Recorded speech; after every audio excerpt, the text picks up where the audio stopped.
మా నాన్నకు తాను లేఖ రాస్తే తప్పేంటి? అయినా నీకు నొప్పేంద్రాబై అంటూ ఆ పార్టీ ఎమ్మెల్సీ కవిత ప్రశ్నించారు. ఇంటి ఆడబిడ్డపై ఎటు పడితే అటు మాట్లాడితే సరికాదన్నారు. గురువారం కవిత మీడియాతో ఇష్టాగోష్ఠిగా మాట్లాడారు. తనకు నీతులు చెబుతోన్న బీఆర్ఎస్ పార్టీ నేతలు తెలంగాణ ప్రయోజనాలపై దృష్టి పెట్టాలంటూ సూచించారు. కేసీఆర్ నీడలో పనిచేస్తున్న వారు తనపై ప్రతాపం చూపిస్తున్నారంటూ మండిపడ్డారు. దమ్ముంటే కేసీఆర్కు నోటీసులిచ్చిన సీఎం రేవంత్ రెడ్డి బీజేపీపై మీ ప్రతాపం చూపించాలంటూ ఈ సందర్భంగా పార్టీ నేతలకు ఆమె సవాల్ విసిరారు. తాను అసలే మంచిదాన్ని కాదని, తాను నోరు విప్పితే తట్టుకోలేరంటూ బీఆర్ఎస్ నేతలను హెచ్చరించారు. క్షేత్రస్థాయిలో ఉద్యమాలు చేయకుండా ట్విట్టర్లో మెసేజ్లు పెడితే సరిపోతాయా అంటూ ఆమె ప్రశ్నించారు. తనను రేవంత్ రెడ్డి కోవట్టనడం కరెక్టేనా అని నిలదీశారు. పెయిడ్ ఆర్టిస్టులతో తనపై తప్పుడు ప్రచారం చేస్తున్నారంటూ బీఆర్ఎస్ పార్టీ నేతలపై కవిత ఆగ్రహం వ్యక్తం చేశారు. బీజేపీకి బీఆర్ఎస్ ను అప్పగించే ప్రయత్నం జరుగుతుందని ఆమె అభిప్రాయమన్నారు. తనను కాంగ్రెస్ కోవట్ అన్నారు. మరి బీఆర్ఎస్ లో బీజేపీ కోవట్టులు ఉన్నారనుకోవాలా అని సందేహం వ్యక్తం చేశారు. తాను జైల్లో ఉన్నప్పుడే బీజేపీలో బీఆర్ఎస్ ను కలపొద్దని కేసీఆర్ ను కోరానని ఈ సందర్భంగా ఆమె గుర్తు చేశారు. తొందరపాటు నిర్ణయం వద్దని జైల్లో ఉన్నప్పుడు కేసీఆర్ కు సూచించానన్నారు.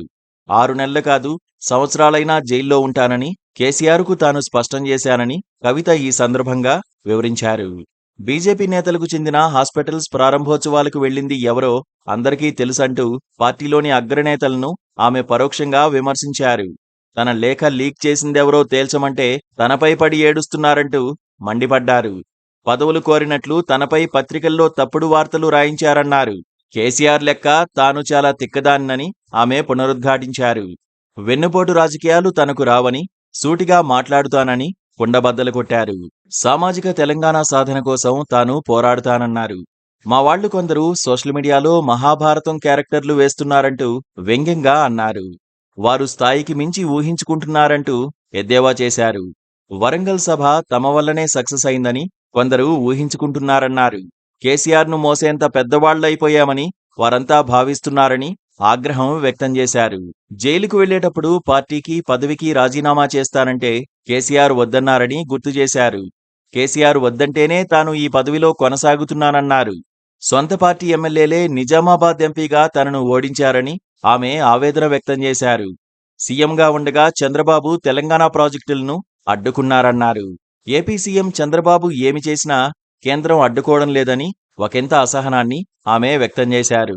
ఇప్పటికీ గోదావరి నదీ జలాల పంపకం సరిగా జరగలేదన్నారు.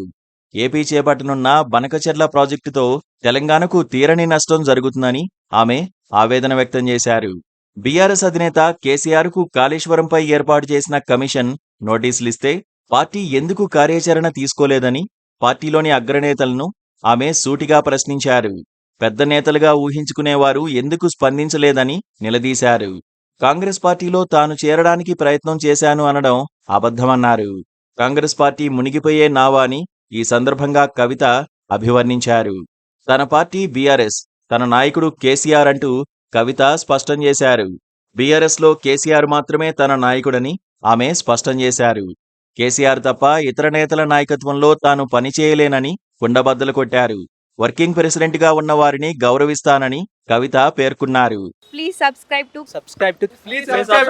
subscribe to KTV Telugu. KTV Telugu.